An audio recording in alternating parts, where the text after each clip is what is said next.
Hi viewers, welcome to our channel. ఈరోజు వాతావరణం చాలా చల్లగా ఉందండి. ఎప్పుడు బంగాళదుంపతో తిని తిని బోర్ కొట్టింది. అందువల్ల సొరకాయతోటి కొబ్బరి పాలేసి చపాతీల్లోకి కర్రీ చేశాను. ఈ కూర చపాతీల్లోకి బాగుంటుంది, పూరీల్లోకి బాగుంటుంది, వేడి వేడి అన్నంలోకి కూడా చాలా బాగుంటుంది. దీనికి కావలసిన పదార్థాలు చూసేద్దామా. నేను సగం సొరకాయ తీసుకున్నానండి, అంటే గుండ్రంకాయలో సగం కాయ తీసుకున్నాను. అలాగే 5 ఉల్లిపాయలు, టమాటాలు ఎర్రగా పండినవి తీసుకున్నాను చూడండి, 3 టమాటా, 2 పచ్చిమిరపకాయలు, కొంచెం కొత్తిమీర, కరివేపాకు, సువాసన కండి ఇవి. వీటి వల్ల మంచి సువాసన వస్తుంది. ఒక కొబ్బరికాయ ఫుల్గా తీసుకున్నానండి, అంటే కొంచెం మనం మసాలా పేస్ట్ చేసుకోవాలి, మిగతావి కొబ్బరి పాలు తీసుకోవాలి. అట్లాగే గరం మసాలా. ఇక్కడ చూసేయండి, దీనికి కావలసినవన్నీ: తిరగమాత పెట్టుకోవడానికి నూనె, అలాగే పసుపు, వెల్లుల్లిపాయ రెబ్బలు, ధనియాలు, రుచికి తగ్గట్టుగా ఉప్పు, అన్నీ వివరంగా చూపిస్తున్నాను చూడండి. కారం, శనగపప్పు, మినపప్పు, ఆవాలు, జీలకర్ర, ఇవి దీనికి కావలసినవి.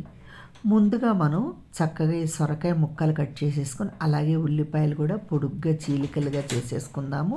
సొరకాయ కూడా ఇట్లా చిన్న చిన్న ముక్కలుగా కట్ చేసేసుకున్నాము. టమాటాలు, పచ్చిమిరపకాయలు అన్నీ రెడీగా పెట్టుకున్నాం. కరివేపాకు, కొత్తిమీర కూడా రెడీ చేసేసుకున్నామండి. ఇప్పుడు ముందుగా మనం స్టవ్ ఆన్ చేసేసి ప్యాన్ వేడి చేసుకుందాము. ఈ లోపల మనం ఈ ధనియాలు, వెల్లుల్లిపాయ, పచ్చి కొబ్బరి పక్కన పెట్టేసుకుందామండి. ప్యాన్ వేడెక్కిన తర్వాత నూనె వేసేసుకుని, నూనె కాగిన తర్వాత ఆవాలు, జీలకర్ర, అలాగే శనగపప్పు, మినపప్పు, అంటే తిరగమాత దినుసులు అన్నీ కూడా వేసేసి ఆవాలు చిటపట్లాడిన తర్వాత ఈ పప్పులు కూడా మనకు కొద్దిగా కలర్ చేంజ్ అయిన తర్వాత మనం ఉల్లిపాయ ముక్కలు అనేవి యాడ్ చేసేసుకుందామండి. చూడండి, పప్పులు కలర్ మారినాయి. ఇప్పుడు చక్కగా ఉల్లిపాయలు, కరివేపాకు, అలాగే పొడుగ్గా తరుక్కున్నటువంటి పచ్చిమిరపకాయలు. ఒకవేళ పచ్చిమిరపకాయలు ఎక్కువ తింటే కొంచెం ఎక్కువ వేసుకోవచ్చండి, లేదు వద్దు పిల్లలు ఉన్నారనుకుంటే మీరు పచ్చిమిరపకాయలు అనేది స్కిప్ చేసుకోవచ్చండి. వీటి వల్ల కూడా కూరకి కొంచెం కారం వస్తుందండి మనకి. ఇప్పుడు ఒక్కసారి మొత్తం కలిపెట్టేసుకొని మూత పెట్టుకుందాం. 2 నిమిషాల తర్వాత మనం మూత తీసి ఉల్లిపాయలు ఒక్కసారి కలిపేసేసుకొని సన్నగా తరుక్కున్నటువంటి సొరకాయ ముక్కలు కూడా మనం వేసేసుకుందాము. అలాగే ఈ సొరకాయ ముక్కలు వేయంగానే రుచికి తగ్గట్టుగా ఉప్పు, అంటే ఉప్పు కారం మీరు ఎంత తింటారో మీ టేస్ట్ని బట్టి యాడ్ చేసుకోండి. పసుపు, ఇవి వేసేసి మనం చక్కగా ఈ ఉప్పు పసుపు కలిసేటట్టుగా ముక్కలకు పట్టేటట్టుగా కలిపేసేసుకుని మనం ఒక 2 నిమిషాలు మళ్ళీ మూత పెట్టేసుకుందామండి. సొరకాయ లేతగా ఉంటే వెంటనే మగ్గిపోతుంది. ఇది కుక్కర్లో కూడా చేసుకోవచ్చండి. మనం విడిగా చేసుకుంటున్నాం. ఎంత 10 నిమిషాలు లేదు పావు గంటలో కూర రెడీ అయిపోతుందండి. ఇప్పుడు మూత పెట్టేసేసుకొని దీన్ని మగ్గనిద్దాము. ఈ లోపల మనం ఈ మసాలా పేస్ట్ రుబ్బేసుకుందాం. కొంచెం పచ్చి కొబ్బరి ముక్కలు, ధనియాలు, చిన్నుల్లిపాయలు, ఇవన్నీ కూడా మనం ఒకసారి గ్రైండ్ చేసేసుకొని దాంట్లో నీళ్లు పోసుకొని మెత్తటి పేస్ట్ లాగా తయారు చేసేసుకుందామండి. ఈ పేస్టు కూరకు మంచి సువాసననిస్తుందండి. ధనియాలు, వెల్లుల్లిపాయ కదా. ఈ పేస్ట్ని మనం పక్కన పెట్టేసుకుందాము.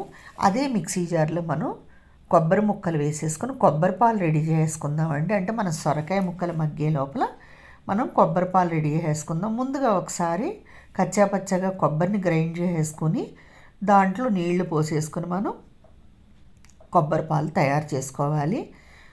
మళ్ళీ గ్రైండ్ చేసి కొబ్బరి పాలను మనం ఇట్లా కొబ్బరి స్ట్రెయిన్ చేసేసుకోవాలండి. స్ట్రెయిన్ చేసేసుకుంటే పాలు మనకి చక్కగా కిందకి వడగొట్టి తీసుకోవచ్చండి. ఇప్పుడు ఈ కొబ్బరి అంతా కూడా మళ్ళీ పాలన్నీ తీసేసి ఈ కొబ్బరిని మళ్ళీ కొద్దిగా నీళ్లు వేసేసుకొని మళ్ళీ గ్రైండ్ చేసుకుంటే కొబ్బరి పాలు 2 సార్లు మనం తీసుకున్నట్లు అవుతుందండి. మనం విడివిడిగా తీసుకొని అవసరం లేదండి. చిక్కటి పాలు, పల్చటి పాలు అని 2 కలిపి తీసుకోవచ్చు. ఎందుకంటే కూర ఉడికేటప్పుడు మనం ఈ కొబ్బరి పాలు అనేవి యాడ్ చేసేస్తాము. దానివల్ల మనం చిక్కదనం పల్చ ఏం అనుకోక్కర్లేదండి. ఇట్లా చక్కగా 2 సార్లు దీన్ని గ్రైండ్ చేసుకొని మనం కొబ్బరి పాలు రెడీ చేసుకుందాం. ఇవి కూడా మనం పక్కన పెట్టేసుకుందాం అండి. కొబ్బరి పాలు రెడీగా పెట్టుకుని పేస్ట్ రెడీగా ఉంచుకుంటే కూర త్వరగా అయిపోతుందండి మనకి. రెండోసారి కూడా మనం కొబ్బరి పాలు తీసేసుకుందాము. మిక్సీ జార్ కూడా కడిగేసి ఇందులో పోసేసుకుందాము. ఇప్పుడు స్ట్రెయిన్ చేసుకున్నటువంటి ఈ కొబ్బరి పాలని పక్కన పెట్టేసుకుందాం. పేస్ట్ రెడీ అయిపోయింది, కొబ్బరి పాలు రెడీ అయిపోయినాయి. ఒక్కసారి కూర మీద మూత తీసి పెట్టుకుందామండి. టమాటాలు కూడా దీనికి యాడ్ చేసేద్దాము. యాడ్ చేసేసి మనం కలిపేసేసుకొని మళ్ళీ లిడ్ పెట్టేసుకుందామండి. ఇది వేడివేడి అన్నంలోకి కానీ, చపాతీల్లోకి కానీ, పూరీల్లోకి, పుల్కాల్లోకి చాలా బాగుంటుందండి. కొంచెం పలచగా ఉంటుంది, గ్రేవీలాగా చాలా బాగుంటుంది. ఎప్పుడు ఆలు కుర్మా ఇలా మనం తయారు చేసుకొని బోరు కొడితే ఒక్కసారి ఇట్లా తయారు చేసి చూడండి, చాలా బాగుంటుంది. ఇప్పుడు మనం కారం అనేది యాడ్ చేసేసాము. ఉప్పు కారం మీ టేస్ట్ని బట్టి వేసుకోండి. అలాగే ఒక స్పూన్ గరం మసాలా కూడా దీనికి యాడ్ చేసేసుకొని బాగా కలిపేసేసుకుని మనం లిడ్ పెట్టేసుకుందాం. కొంచెం కొత్తిమీర పైన వేసేసుకుని మూత పెట్టేసుకుందాము. కలిపేసేసుకొని కూర ఆల్మోస్ట్ మగ్గిపోయిందండి. అంటే మొత్తం కూడా మనకి మగ్గిపోయింది చూడండి. టమాటాలు కొంచెం మగ్గాలి.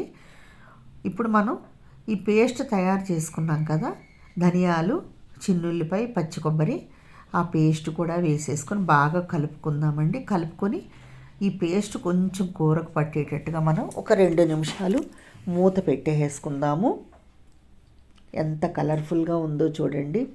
బంగాళదుంప వద్దు మాకు అనుకునేవాళ్ళు చక్కగా ఇట్లా సొరకాయతోటి మసాలా కర్రీ చేసుకొని సర్వ్ చేసుకోవచ్చండి. ఇప్పుడు కొంచెం కొత్తిమీర చల్లి వేసుకొని మూత పెట్టేసుకుందామండి.